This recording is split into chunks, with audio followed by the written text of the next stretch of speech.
Because first of all, we don't know Jesus by the eyes. Look at the book of 2 Corinthians chapter 5 verse 16.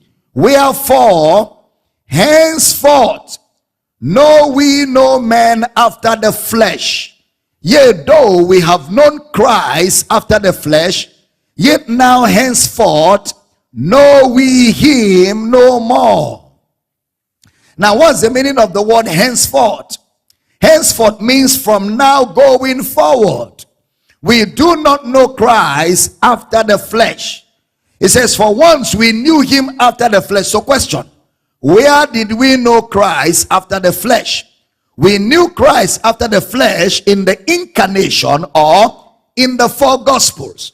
The four gospel account of Jesus was Christ in the flesh, was Christ in humanity.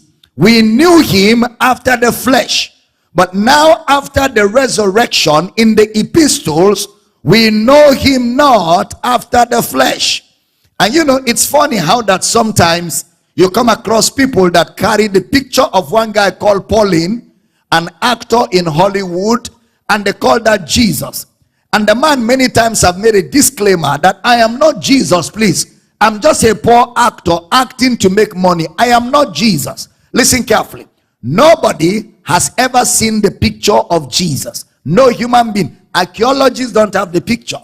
Because Jesus doesn't want you to know him in the physical eyes. He wants you to know him by revelation. That's why we know no man after the flesh. We used to know Jesus after the flesh in the four gospels. But the resurrected Christ is revelation. That's why when Jesus rose from the dead, on the way to Emmaus, he met two disciples of his, arguably Cleopas and the wife, who have been with him for over 3 years.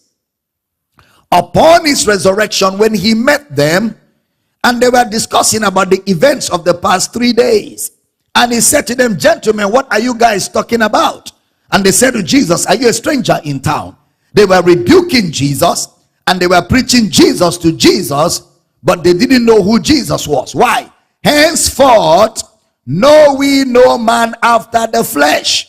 The resurrected Christ cannot be known with the senses. He can only be received by revelation. So that's why Paul keeps praying for the church, that the eyes of your understanding being enlightened, that you may know the hope of his calling. Revelation knowledge is one of the greatest blessings God has ever given to man after salvation. Revelation knowledge. The word apocalypsis, to uncover. Now look at that, Luke chapter 24. Look at verse 30 of Luke 24. It came to pass, as he sat at meat with them, he took bread and blessed it and broke it and gave to them. Next verse. And their eyes were opened, and they knew him. Look at what he did immediately. And he vanished out of their sight. He vanished out of their sight. Jesus doesn't want you to know him physically. He wants you to know him by revelation. He vanished out of their sight, because henceforth know we no man after the flesh.